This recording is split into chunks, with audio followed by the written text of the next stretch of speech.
আসসালামু আলাইকুম এভরিওয়ান, আশা করছি আপনারা সবাই ভালো এবং সুস্থ আছেন। আপনাদেরকে স্বাগত জানাচ্ছি ডি ডিজাইন হোমে। আজকে আমরা শিখব অটোক্যাডে খুব সহজে কিভাবে ডোর তৈরি করা যায়। প্রথমেই আমরা অটোক্যাডের টুলস বার থেকে লাইন টুলসটি নিয়ে নিব। অটোক্যাডে লাইন টুলসের শর্টকাট কমান্ড হলো এল এন্টার। এখন আমরা লাইন টুলটি হাতে নিয়ে নিচের থেকে উপরের দিকে 5 ইঞ্চ উপরে উঠাবো, আবার ডান পাশে ড্র্যাগ করব 2 ইঞ্চি, নিচের দিকে করব 1 ইঞ্চি, আবার ডান পাশে 1 ইঞ্চি, নিচের দিকে 4 ইঞ্চি ড্র্যাগ করে নিব।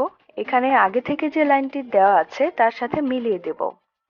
এটি আমাদের দরজার চৌকাঠের একটি পার্ট। এখন আমরা এখান থেকে 25 ইঞ্চি একটি লম্বা লাইন টেনে নেব। এখানে চৌকাঠের যে অংশটি আছে এটাকে সিলেক্ট করে নেব, এটাকে মিরর করব। মিরর করার জন্য কিবোর্ড থেকে এমআই এন্টার দিলেই মাউস পয়েন্টে মিরর অপশনটি চলে আসবে। এখন এই লাইনটি থেকে মিড পয়েন্টে ক্লিক করব, উপরের দিকে ড্র্যাগ করলেই মিরর হয়ে যাবে। এখানে আমি 2 ফিট 7 ইঞ্চি দরজার জন্য চৌকাঠটি তৈরি করেছি। আপনারা চাইলে ছোট বড় যে কোনো ধরনের দরজা তৈরি করতে পারবেন। শুধুমাত্র এখানে যে মাঝখানের লাইনটি আছে এটার দূরত্ব ছোট বা বড় করে দেবেন, আর বাকি সব ঠিক থাকবে। এখন টুলস বার থেকে সার্কেল টুলটি নিয়ে নিব। কিবোর্ড থেকে সার্কেল টুলের শর্টকাট কমান্ড হচ্ছে সি এন্টার। এই মিড পয়েন্ট থেকে এটার মিড পয়েন্টে ড্র্যাগ করব।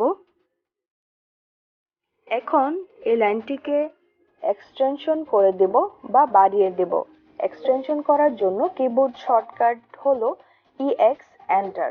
এখানে যে কোনো কর্নারে মাউস পয়েন্টটি রাখলেই নীল দাগটি শো করবে। এখানে একটি ক্লিক করে দেব। এই লাইনটি বাড়িয়ে নিলাম। এখন অবশিষ্ট লাইনগুলো ডিলিট করে দেব।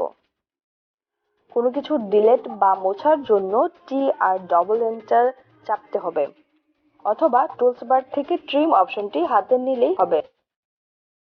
এখন এগুলোকে গ্রুপ করে নেব। এখানে প্ল্যানে কিভাবে দরজা বসাতে হয় সেটিও দেখিয়ে দিচ্ছি। এটিকে সিলেক্ট করে মুভ টুলটি হাতে নিয়ে রোটেট করে এখানে বসিয়ে দেব। এই তো হয়ে গেল আমাদের দরজা বসানো।